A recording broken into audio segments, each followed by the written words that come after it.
En France, à partir des années 1950, les pesticides ont été très utilisés afin d'accroître les rendements des cultures. Les pesticides sont des produits chimiques destinés à éliminer les nuisibles susceptibles d'empêcher le développement des cultures. Il existe 3 familles de pesticides: les insecticides, les herbicides et les fongicides. Notre pays est actuellement le 3e utilisateur de pesticides au monde en termes de proportion de surface cultivée, derrière l'Inde et les États-Unis. Pourtant, on sait aujourd'hui que les pesticides et les autres produits chimiques comme les engrais ont des impacts graves sur la santé et l'environnement. C'est à partir de cette prise de conscience qu'une partie de la population a décidé de faire plus attention à son alimentation, c'est la naissance du bio. L'agriculture biologique est un mode de production agricole qui n'utilise pas de produits chimiques et qui s'oppose à l'agriculture industrielle et intensive. Elle se préoccupe de l'impact qu'a son activité sur l'environnement et la biodiversité. Nous pouvons donc nous poser la question suivante. Le bio peut-il nourrir l'humanité ? Le bio est fait de mots de véritable prise de conscience. Seul peut émettre un jugement sur l'agriculture celui qui tire ce jugement du champ, de la forêt, des animaux qu'il élève. En effet, Rudolf Steiner, le père de l'agriculture biodynamique, utilise le concept d'organisme agricole. La biodynamique considère la terre comme un être vivant. Ces techniques ont été développées au fil des décennies dans le respect de la plante, de l'animal et de l'homme. En 1924, Steiner pose les bases de ce qui va devenir l'agriculture biologique. En 1932, le premier label apparaît. C'est un label biodynamique développé par la marque Demeter. Elle garantit le respect des principes biodynamiques sur les domaines agricoles et lors de la transformation des produits. Après la Seconde Guerre mondiale, la France connaît un véritable besoin d'augmenter ses rendements. Il y a alors une utilisation croissante de la mécanisation et des produits chimiques, tels que les engrais ou les pesticides. C'est l'agriculture intensive. Cependant, c'est d'abord en Grande-Bretagne que se structure l'agriculture biologique, autour de la Soil Association, dirigée par un petit cercle d'aristocrates et de grands propriétaires terriens. En France, le mouvement bio commence à s'organiser à la fin des années 50, avec 2 grands pôles de référence, l'entreprise de Raoul Le Maire et Nature et Progrès. En 1952, la fondation de l'Association française pour la recherche d'une alimentation normale, AFRAN, est créée par le Dr Bass. L'agriculture biodynamique de Steiner commence à s'implanter en Alsace. Pour la première fois en 1970, l'agriculture biologique est présente au Salon de l'agriculture et en 1972, une fédération réunit toutes les associations liées au bio. En 1986, c'est la création de Biocop et d'EcoCert. En 1993, le logo officiel AB est mis en place par l'État. Un nouvel élan est donné avec la Grenelle de l'environnement en 2007, qui fixe comme nouveaux objectifs la conversion de 6% de la SAU pour 2012 et 20% pour 2020. Le marché du bio, 3 milliards d'euros en 2010, commence à intéresser les grands noms de l'agroalimentaire qui prennent des parts de plus en plus grandes dans ces ventes.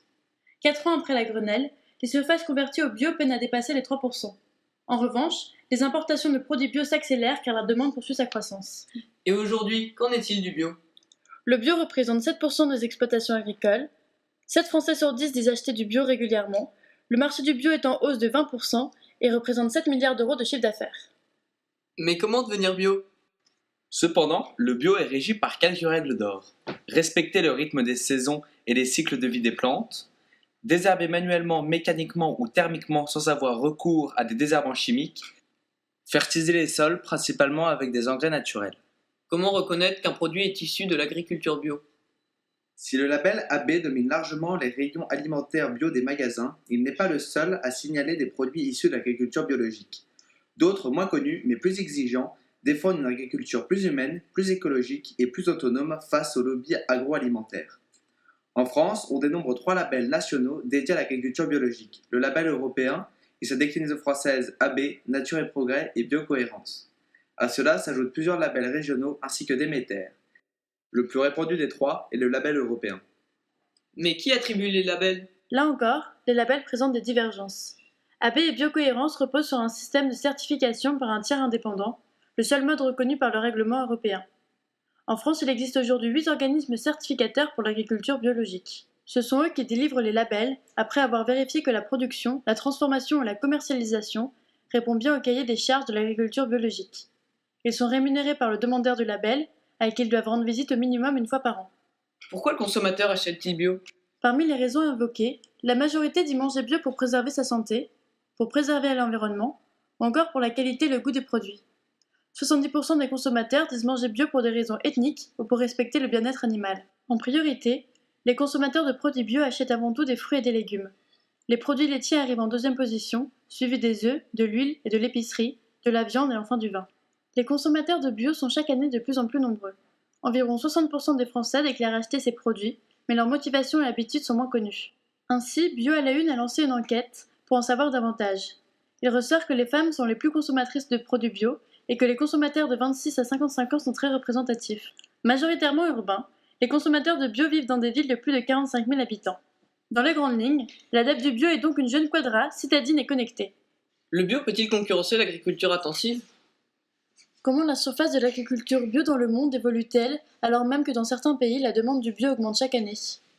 Fin 2011, l'agriculture biologique n'occupait que 32,7 millions d'hectares dans le monde, soit seulement 0,9% de la surface totale des terres agricoles des 162 pays pris dans le calcul.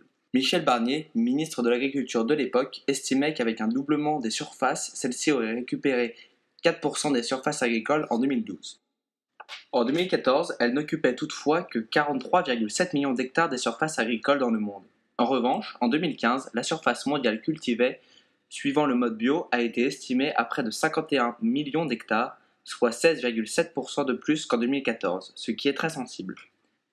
Cependant, cela restait faible car d'après une étude réalisée par l'IFOAM avec d'autres organismes, elle représentait seulement 1,1% de l'ensemble du territoire agricole des 179 pays enquêtés. Une étude de l'Université de Californie montrait que la différence de productivité entre l'agriculture traditionnelle et l'agriculture bio est de 19,2% de moins pour l'agriculture bio. Par ailleurs, les auteurs n'ont pas trouvé de différence entre pays développés et pays en développement pour ce qui est des performances respectives des deux. Cette différence est d'abord due au fait que l'agriculture biologique prend plus de place et prend beaucoup plus de temps aux agriculteurs car elle est bien plus fragile que l'agriculture massive qui, elle, bénéficie de l'usage des pesticides. Ensuite, l'enseignement principal des études menées jusqu'alors entre l'agriculture biologique et l'agriculture traditionnelle est que le différentiel de productivité est beaucoup plus faible lorsque les exploitations biologiques ont recours aux cultures associées, car il y a ainsi moins de surface à travailler. Enfin, d'autres phénomènes doivent être pris en compte, par exemple celui d'emblavement des cultures qui a augmenté et varié le type de territoire occupé par certaines espèces animales. C'est ici le cas du sanglier qui a su massivement profiter de ce nouveau couvert tranquille.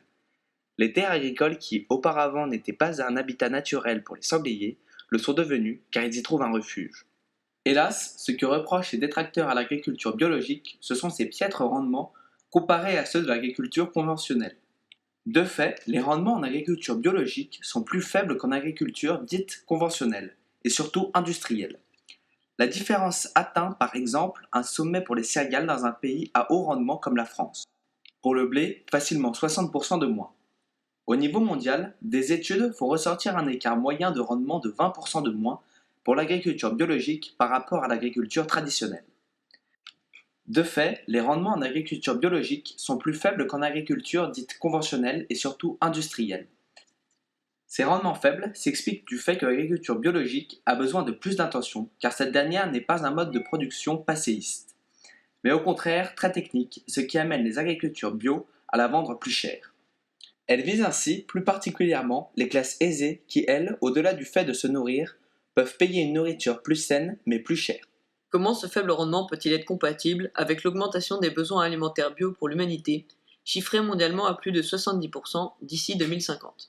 D'abord, les besoins alimentaires futurs sont chiffrés en extrapolant la situation actuelle, qui inclut une part très élevée de gaspillage, 30% ou plus, et qui inclut aussi une surconsommation et l'usage accru ou maintenu de produits animaux. Ensuite, l'écart de rendement et de prix n'est pas définitif, car l'agriculture biologique n'est pas un mode de production passéiste, mais au contraire très technique. Cependant, il n'a pour l'instant pas encore bénéficié des mêmes efforts de recherche, de développement et de formation que l'agriculture intensive. Il faut noter que dans les pays en développement, l'écart des rendements est plus limité, voire inversé, car l'agriculture biologique inclut des technicités agronomiques. Ce modèle de développement peut y être avantageux, notamment car il évite la mise de fonds des intrants. Donc, effectivement, le bio pourrait concurrencer l'agriculture intensive, mais cela prendra du temps, car il faudra augmenter les rendements des agriculteurs et mieux travailler ce mode de production pour ainsi rendre l'agriculture biologique accessible à tous. Le bio peut-il nourrir l'humanité en 2050 ? Alors que le bio représente 1% de la surface agricole dans le monde, pourrait-on croire qu'une agriculture plus intensive est indispensable pour nourrir une population mondiale qui ne cesse de croître? Certes, le mode de culture bio qui se passe de produits chimiques a un rendement inférieur à l'agriculture intensive. Il faudra donc plus de terres cultivables. ce qui entraînerait des conséquences sur l'environnement comme la déforestation ou la fonte des glaces. Le bio est un véritable dilemme entre la destruction de l'environnement d'une part et la santé de l'humanité d'autre part. Mais d'après les chercheurs, il existe des moyens de compenser le choix d'une agriculture bio. Réduire le gaspillage alimentaire, qui représente 30% des aliments, et consommer moins de protéines animales, viande, lait, etc. Une partie des terres dévolues à la nourriture du bétail pourrait ainsi être utilisée pour nourrir les humains. Une agriculture 100% bio aurait des conséquences bénéfiques sur la santé de la population, mais aussi sur l'environnement. Les sols et la biodiversité seraient préservés, tandis que les émissions de gaz à effet de serre, en particulier le méthane exhalé par les bovins, seraient réduites. Car en effet, ce mode de culture a un coût qui est très nettement supérieur à celui de l'agriculture conventionnelle. Mais il existe néanmoins des alternatives et des solutions.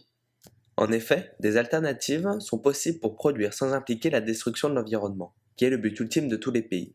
Car depuis peu, une étude américaine a montré que la Terre n'est pas en danger, elle est en sursis. Même en anticipant certaines évolutions technologiques, l'agriculture traditionnelle et conventionnelle ne pourra pas répondre à la demande alimentaire. 80% des surfaces arables du globe sont déjà en exploitation.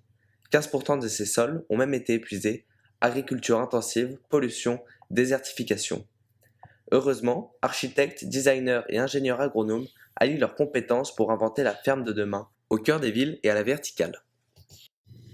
Depuis peu de temps, des villes se mettent aux fermes urbaines qui sont localisées dans des immeubles ou des bureaux. De plus, nous savons également que plus de 60% de l'humanité habite dans les villes et se concentre dans des grandes mégalopoles. D'ici 2050, cette proportion devrait atteindre 80%. Donc cette agriculture bio dans la ville répondrait parfaitement aux attentes des urbains. De plus, ces fermes urbaines répondent également aux besoins des villes d'augmenter ces espaces de verdure. Une autre des solutions est l'aquaponie. Le mot aquaponie est une contraction de aquaculture, élevage de poissons, et hydroponie, culture de végétaux hors sol. L'aquaponie, c'est donc une symbiose entre végétaux, poissons et bactéries. C'est tout un mini-écosystème où les déchets d'un élément deviennent la nourriture d'un autre élément dans le système. Cette technologie de culture, ce n'est pas que du jardinage, car ici on peut parler d'autonomie et d'indépendance alimentaire pour les familles ou des collectivités. En effet, cette technique est comme les fermes urbaines, destinées principalement dans les villes ou dans les aires urbaines où on les retrouve particulièrement sur les immeubles et sur les toits. Cette technique existe depuis l'époque des Mayas ou encore dans les rizières asiatiques, mais elle a complètement disparu et elle est réapparue au début du XXIe siècle. Le but de l'aquaponie est de permettre de produire une alimentation bio destinée à l'humain à une petite échelle, même si elle peut aussi servir à l'alimentation animale. Un des enjeux cruciaux est aujourd'hui de trouver des solutions pour basculer dans un système alimentaire durable, sans produits chimiques dangereux pour la santé et l'environnement, avance Christian Schader, chercheur à l'Institut de recherche de l'agriculture biologique situé en Suisse.